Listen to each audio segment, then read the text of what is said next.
Thank you, Esther. And thank you all for being here this evening. Thank you for the lovely music and those lovely young people who shared their music with us before. It's always inspiring. I chose this passage from the prophet Micah for a couple of reasons. One is it's one of my very favorite passages. My oldest son's middle name is Micah because of this passage. But it's one that always I come back to as the fundamental of my own faith.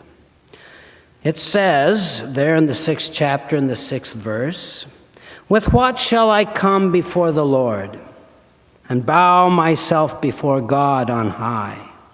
Shall I come before him with burnt offerings, with calves a year old? Will the Lord be pleased with thousands of rams, with 10,000s of rivers of oil? Shall I give my firstborn for my transgression, the fruit of my body for the sin of my soul?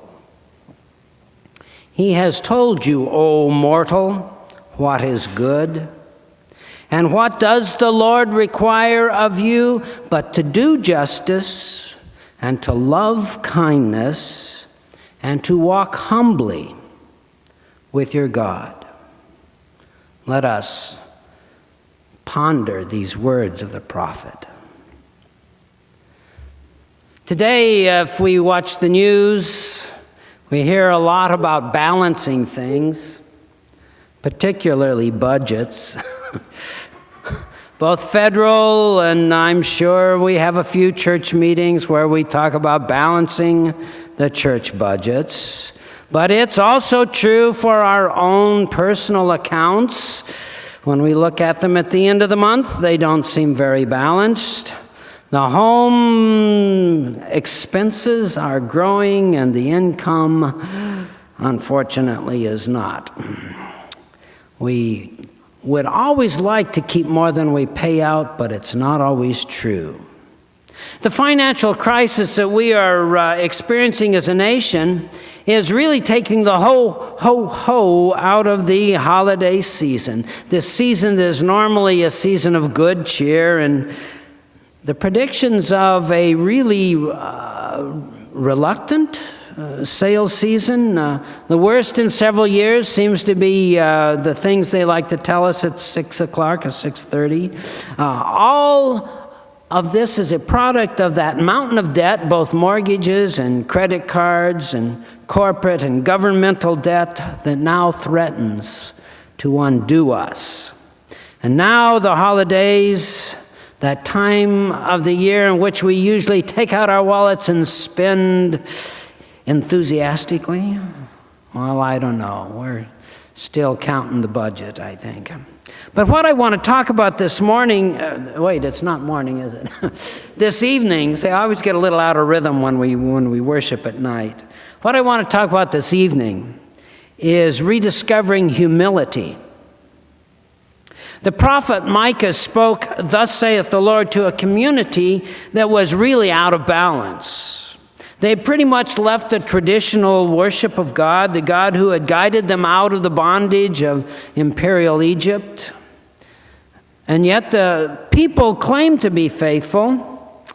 They had developed a prosperous enough society in that time, but that there was a gap between the rich and the poor. And Micah would say in previous chapters to the one we read that they would even sell the poor for the price of a pair of sandals.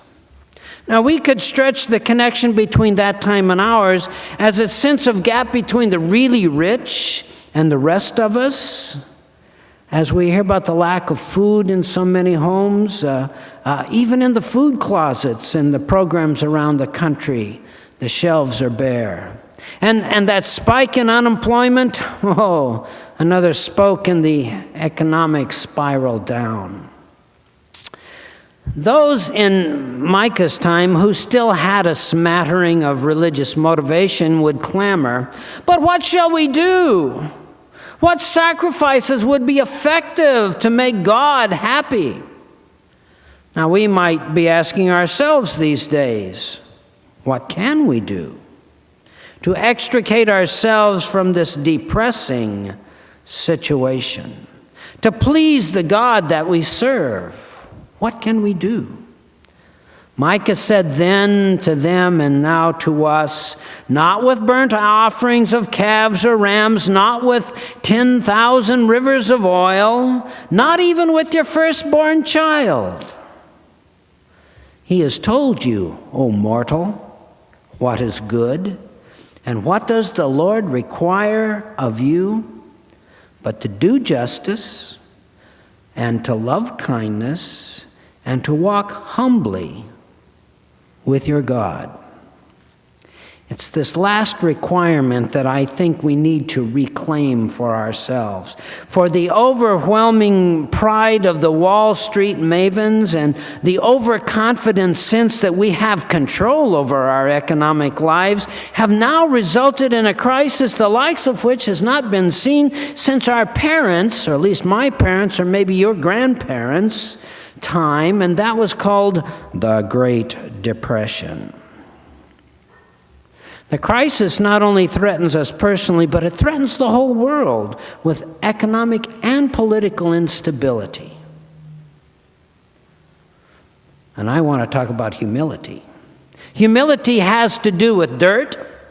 Humus is that stuff, that rich layer of dirt that we all want in our gardens. Dirt is what Genesis tells us that we're made from, that and God breath. To be humble acknowledges that we are creatures and not creator. Humility is the right relationship between the creator and the created. Humility means that you don't try to be God or assume that you are responsible for more than you can realistically handle as a human being. Humility is the opposite of hubris, which the Greeks tell us is that overweening pride that almost always gets human beings into trouble. Walking humbly with God is hard for us. It's hard for us to do in an age when we have iPods and Wii games, when we have space stations circling the earth that just put in new living room, bedrooms, and a bathroom up there. And we have CAT scans down here to help us heal the folks that are sick. But walking humbly is something we need to revisit. Our forebears knew this, and they understood it very well. At this point, you're going, but Reverend Hartman, aren't we supposed to be talking tonight about Thanksgiving? You might ask that. And I would answer yes. But I want to think about Thanksgiving as something in balance with humility. I want to, at least for our purposes this evening, uncouple Thanksgiving from that sense of harvest, even though that is primal in its image and in its power to evoke human emotion and nostalgia. And I want to uncouple our sense of what we actually do on Thursday from the sense of Thanksgiving that we might find in our scriptures. From the point of view of the scriptures and from our own Baptist traditions, what we do tonight is sufficient. We can skip Thursday, the whole Thursday routine, except, of course, the pies. Thanksgiving happened before we coated it with the pilgrim mythos. Long before it was a national day of observance, embedded in our congregations and thus this congregation's history. Oh yeah, I remember now. We were the pilgrims that came from Leiden and Holland and colonized here in Plymouth, the New World, and Thanksgiving is a part of our biblical pilgrim faith. It's really us.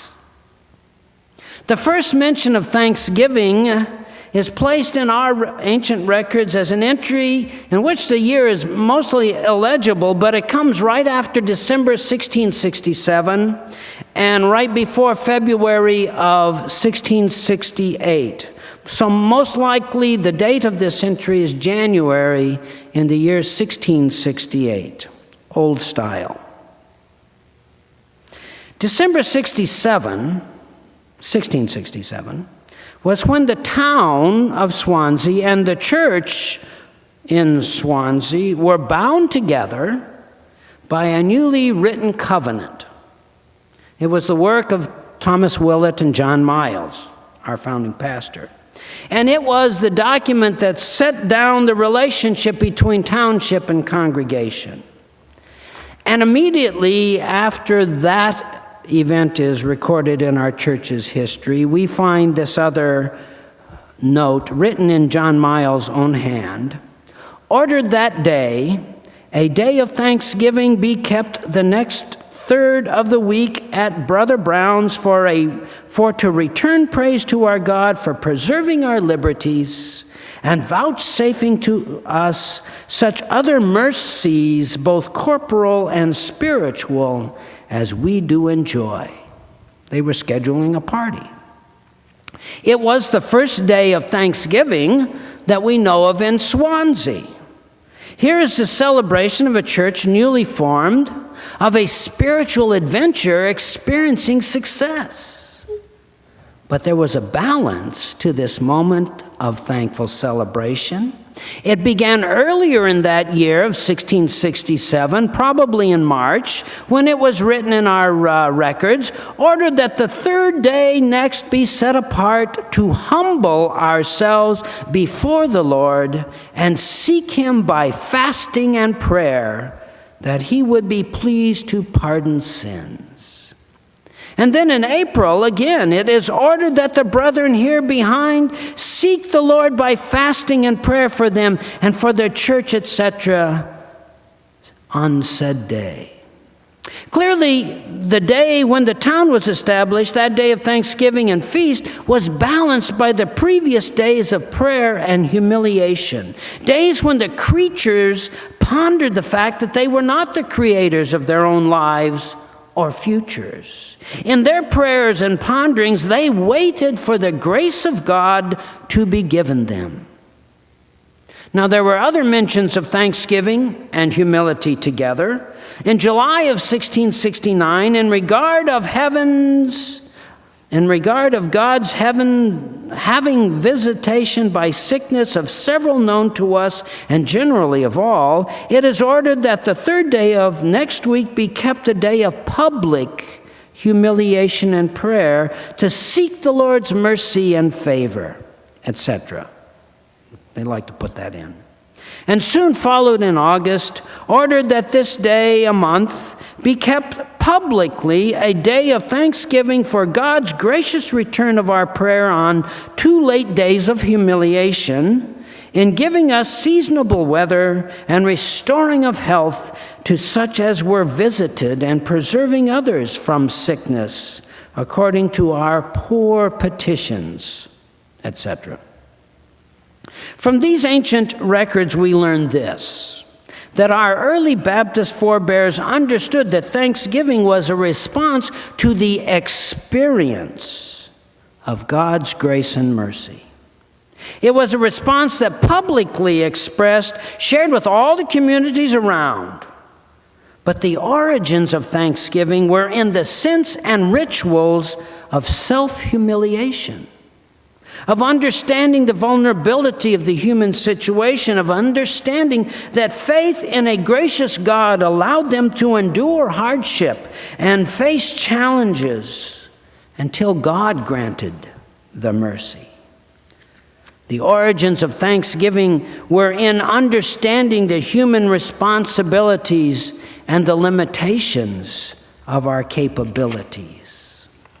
That sense is what I believe is absent from most of our American Thanksgivings. Too often we just say, "Oh, what a great country. Look at all we've earned. We deserve this feast that we're about to eat." We say that too often because we have not spent the time in prayer and fasting to prepare ourselves for the experience of God's grace. A sense of entitlement is too often joined to this National Day of Observation, a feeling unformed by the sense of divine provision. Now we are looking at the consequences throughout our society of an overweening pride that seems to leave us kind of shocked and dismayed as things get rough again. If we are to be truly thankful again, instead of moving directly to unthoughtful gluttony by way of the satisfaction of comfortable legends, we perhaps need to stop and restore the balance by taking time to develop our sense of humility, to publicly demonstrate our faith by fasting, to suspend work and play, to pray before the whole of our towns and cities and states. Please, I want you to understand that I will cook and eat the traditional meal. I will most likely sag on the couch after my second piece of pie. But before I do, I hope I have the good sense to balance my ritual feasting with a time of prayer and fasting, of pondering the deep experiences of what it means to be a human. Fasting is a spiritual discipline that is, it seems, fallen from popular practice, but it is that which gives us new insight.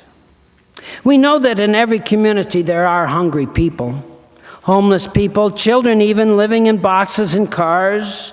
We know there are increasing numbers of unemployed people, many people for whom there is very little to be thankful for. We know that there are still areas in the world in which the bombs rain down from the skies and homes are not secure from robbery and rape and even lack clean water.